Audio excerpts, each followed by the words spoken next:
Assalamualaikum warahmatullahi wabarakatuh.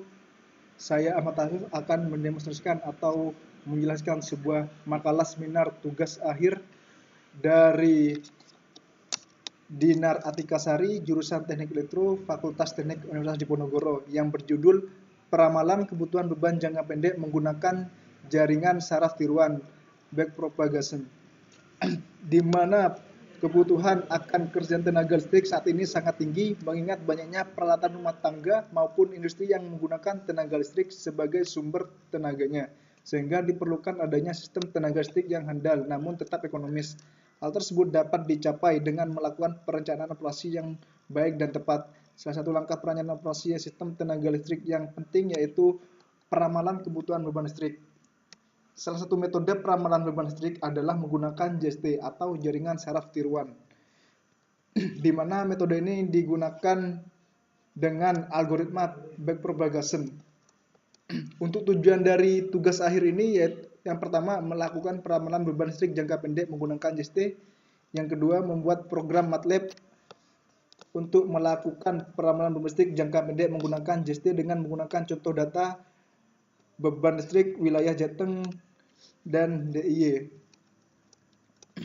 Untuk inputannya sendiri pada inputannya yaitu deviasi beban listrik dan deviasi temperatur lingkungan. Dan untuk jumlah neuron input layer JST adalah 6, jumlah neuron hidden layer JST adalah 23, dan jumlah neuron output layer JST adalah 1. Selanjutnya yaitu terdapat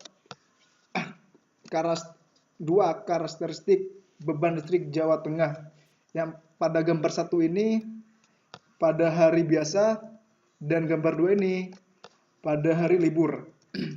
Di mana pada gambar pertama ini kurva menunjukkan pada jam malam membutuhkan beban yang sangat tinggi dan yaitu mencapai 2200. Sedangkan pada kurva yang kedua ini pada hari libur beban beban dapat mencapai 2200 pada hari libur. Jadi kesimpulannya pada hari libur ini beban lebih tinggi dari hari biasa. Selanjutnya arsitektur di sini terdapat dua, yaitu yang pertama jaringan layar tunggal, yang kedua jaringan layar jamak.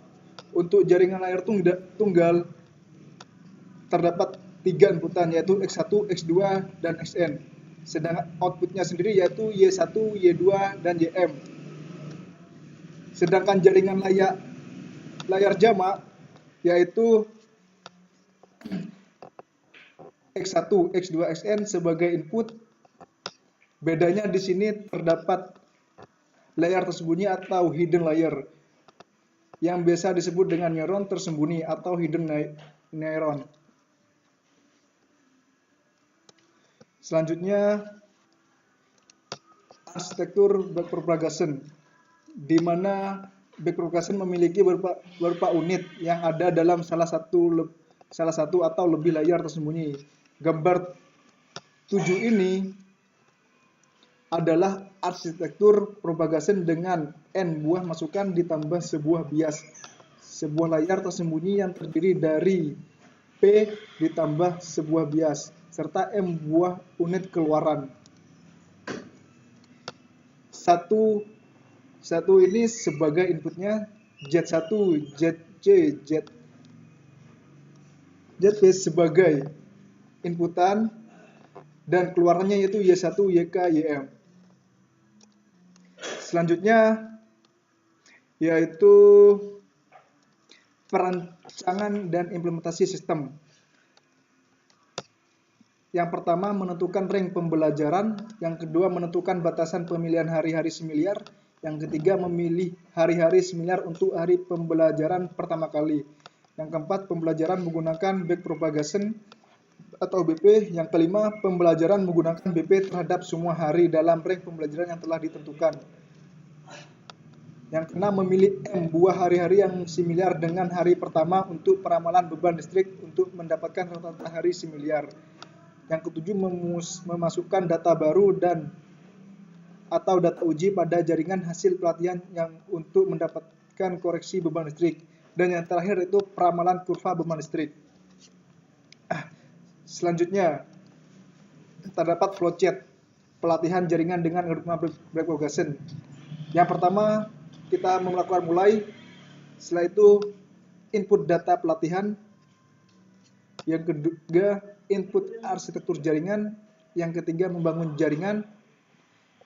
Yang kelima, input parameter jaringan. Dan ini input sama dengan 0, input sama dengan input plus 0, dan melakukan perhitungan pertama, melakukan perhitungan kedua, sehingga menghasilkan error bobot bias, dan selanjutnya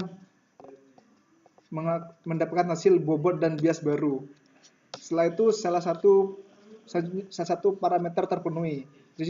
Jika tidak, maka kembali lagi. Jika iya, kita lanjutkan peramalan ini dan selesai. Selanjutnya yaitu sebuah tampilan program yang digunakan oleh pembuat tugas akhir ini. Ini tampilan awalnya seperti ini. Dan selanjutnya ya ini perbandingan beban aktual dan beban peramalan tiap jam. Di sini terdapat beban aktual dan peramalan JST dan error peramalan JST. Di sini beban aktual dan peramalan JST dibandingkan sehingga mendapatkan nilai error persen. Jika error persen mendekati 0, maka peramalan JST itu bisa dikatakan valid atau aktual. Selanjutnya, perbandingan hasil peramalan hari bentuk kurva. Untuk yang biru beban aktual, untuk yang merah beban peramalan, dan untuk yang hijau peramalan PLN. Selanjutnya, perbandingan hasil peramalan beban listrik dengan 3 masukan atau 3 peramalan. Yang pertama beban aktual, yang ketiga peramalan JST, dan yang ketiga peramalan PLN. Di mana untuk error JST ini beban aktual dan peramalan JST dibandingkan sehingga menghasilkan error JST, dan beban aktual peramalan PLN dibandingkan sehingga mendapatkan error PLN seperti ini. Setelah semua dilakukan peramalan sehingga akan menghasilkan error minimum dan error maksimum. Di sini untuk error minimum JST mendapatkan nilai 0,26663,5 dan error maksimumnya 6,30425. Untuk PLN sendiri yaitu nilainya 0,388661 dan error maksimumnya 12,4879.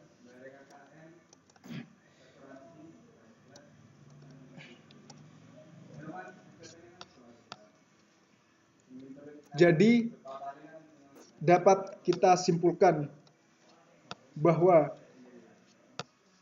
rata-rata error minimum JST sebesar 0,125 bla bla bla persen lebih kecil daripada error minimum PLN yang sebesar bla bla bla persen, sedangkan rata-rata error maksimum JST yaitu 8,332948% lebih besar daripada error maksimum PLN yaitu sebesar 7,049817,6%. Dan selanjutnya error peramalan JST masih dalam batas toleransi deviasi peramalan beban yang ditentukan oleh PLN yaitu sebesar kurang lebih 5%. Mungkin hanya itu yang dapat saya sampaikan atau saya jelaskan, kurang lebihnya saya mohon maaf. Wassalamualaikum warahmatullahi wabarakatuh.